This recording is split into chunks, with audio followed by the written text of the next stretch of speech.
What is up, New Beginnings Church? Happy Tuesday morning to you, and welcome to this devotion series, this walk through the book of Mark. And today I'm so excited because we're turning the page and moving from Mark chapter 5 into Mark chapter 6. And so I want to encourage you, you might want to hit pause right now.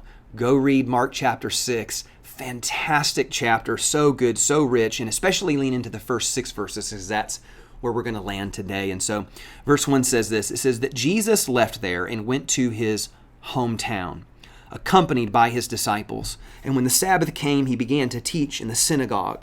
And many who heard him were amazed. Where did this man get these things? What's this wisdom that's been given to him? What are these remarkable miracles that he is performing? Again, all great questions. Everything seems to be going good. And then all of a sudden there are questions. There's a difference between asking questions and questioning people. And so their questions kind of term, and they're like, whoa, isn't it this is the carpenter? Isn't this Mary's son, the brother of James, Joseph, Judas, and Simon? Aren't his sisters here with us? And they actually took offense at him, or were annoyed and disgruntled, upset with him. Jesus said to them, a prophet is not without honor except in his own town, among his relatives, and in his own home. Watch this, verse 5 is so powerful. He could not do any miracles there except lay his hands on a few sick people and heal them. He was amazed at their lack of faith.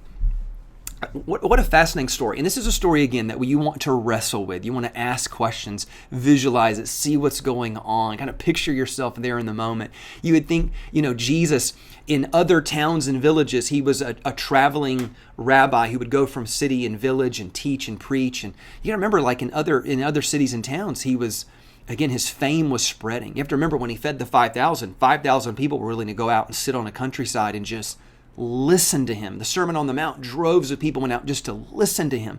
But he shows up in his own hometown. He's got a totally different vibe going here. And he actually says that. They don't have any honor. They're offended at him. And this verse number 5, is so interesting. He could not do any miracles there.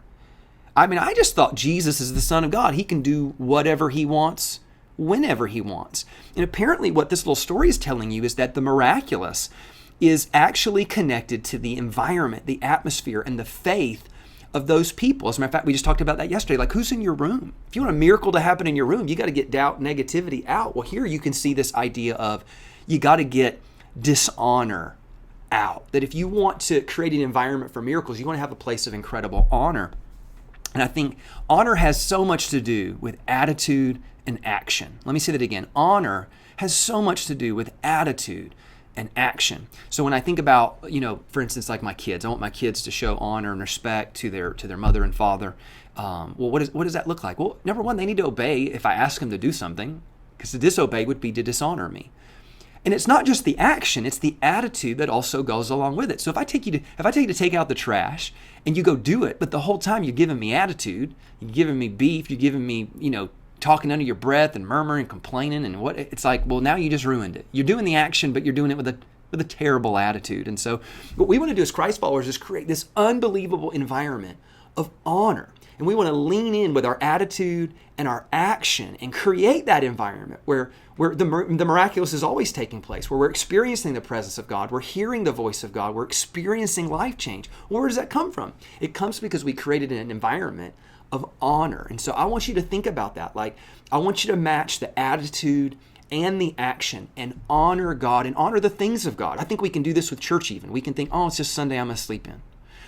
You can just kind of make it like, it's regular, it's not a big deal, whatever. No. God said, no, don't forsake the gathering of yourselves. Gather together. That is the church, by the way. And so I want you to have that kind of action, but with an attitude that says, man, I'm glad to be here.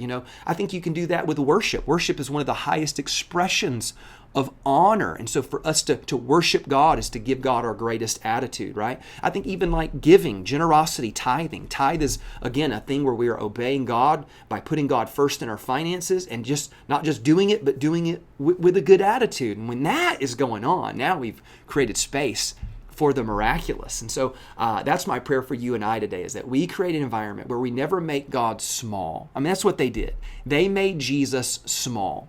They made him regular. They made him normal. They made him mundane.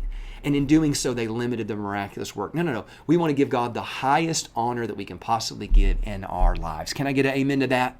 Church, I love you so much. God bless you guys. I'll see you tomorrow.